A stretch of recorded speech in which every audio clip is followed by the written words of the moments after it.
You ever see this happen? A student has perfect grades, a whole mountain of achievements, and then they get rejected for a major scholarship. And you're just left thinking, how is that even possible? Well, it's a super frustrating paradox. And in this explainer, we're going to pull back the curtain and show you what scholarship committees are really looking for. I know, this sounds completely backwards, but it's the absolute truth we need to wrap our heads around. See, those so-called perfect applications, the ones that are all polished and safe and check every single box, they're almost always missing the one thing that makes a reviewer actually sit up and pay attention. So what on earth is that missing piece? Okay, first things first, we have got to tear down the biggest myth in the entire scholarship world. It's a belief that's so deep-seated, it causes tons of brilliant students to just count themselves out before they even start. We're going way beyond grades here to really understand what it means to fund people, not just transcripts. And here it is, the question that keeps every applicant up at night. We've all been taught to believe that a perfect GPA is the golden ticket, right? But listen, if you're letting a few B's on your record convince you not to even apply, you are focusing on the completely wrong thing.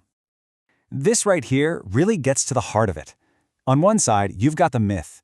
You need perfect grades. But the reality, it's so much bigger. Committees aren't just funding marks on a page. They are investing in a human being who has a clear vision and a really powerful why behind everything they do. And believe it or not, a lot of major scholarship winners, they weren't the valedictorians. Nope.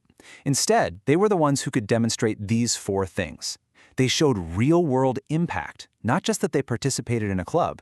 They showed leadership, not just that they were a member. They had total clarity on their goals and a driving purpose that connected everything. That's the combo that gets funded.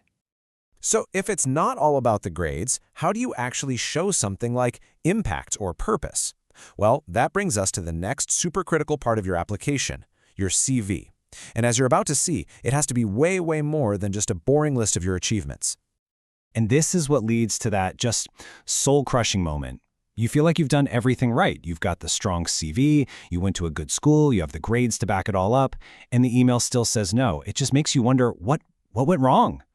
The problem might actually be something called a noisy CV. Now, this is a resume that's packed with impressive stuff that, looks great on the surface, but without a clear story tying it all together, a reviewer just sees a lack of focus. And to them, that doesn't scream versatile. It screams risky investment. So here's the big takeaway. A narrative, a story, is so much more powerful than a list. Your CV has to weave all of your experiences together into one compelling story that shows who you are, what makes you tick, and where you're going. Without that thread, even your best accomplishments just get lost in the noise. Okay, now we're getting to the most important part of this whole thing. Let's actually try to get inside the mind of the reviewer. What is really going through their head the second they pull up your application? Now, this next part might be a little tough to hear, but I promise you, it is the absolute truth. After all those hours, days, weeks you poured into this thing, they don't actually read it. So, if they're not reading it, what in the world are they doing? They scan it. That's right, their eyes are just darting across the page, hunting for keywords, for clear headings, and for a powerful directional statement right in the first few lines. If your main point isn't crystal clear in that first glance, you've probably already lost them.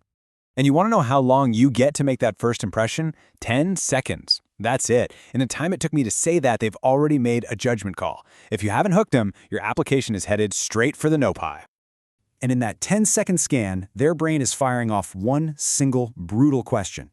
What problem is this person going to solve in the future? Your entire application, every single piece of it, has to be a clear, immediate answer to that one question.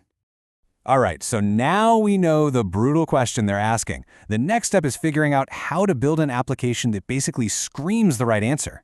One that takes you from being a risky candidate to a clear, can't-miss investment. You have to completely reframe how you think about this. An application isn't you asking for a reward for all your past work. It's a pitch. You are asking a group of people to invest a serious amount of money in your potential. And your job is to convince them that you are the absolute best investment they could possibly make. So what specifically makes an application feel risky to them? It really just boils down to one thing: inconsistency. If your CV points one way, your motivation letter points another, and your references sound like they're talking about a completely different person, you create confusion. and a confused reviewer will always, always say no. So this is your roadmap to building that powerful, consistent story. Check out the flow here. It starts with your CV. That's your past. It grounds everything in the skills you've already proven. Then, your letter projects into the future, spelling out your big vision. And finally, your references act as the bridge, confirming that you have the potential to connect that past to your proposed future. And this right here is the ultimate bottom line. It's not about rewarding you for how hard you worked. It's about them investing in the future value you're going to create. Seriously, think of your application like a business plan for your career, and the scholarship is the venture capital you need to get it off the ground. So let's bring this all home. Stop chasing this impossible idea of a perfect application. The application with flawless grammar but a generic, safe message. That's the one they forget instantly. What reviewers fund is conviction. They fund a clear, passionate, and focused vision for the future. That's what cuts through all the noise. In the end, it all comes back to this one question. When you have a clear, compelling answer to this, every single piece of your application, from your CV to your letter to your references, is going to line up and tell one powerful, consistent story. And that, right there, is the real secret to turning a potential rejection into a life-changing scholarship.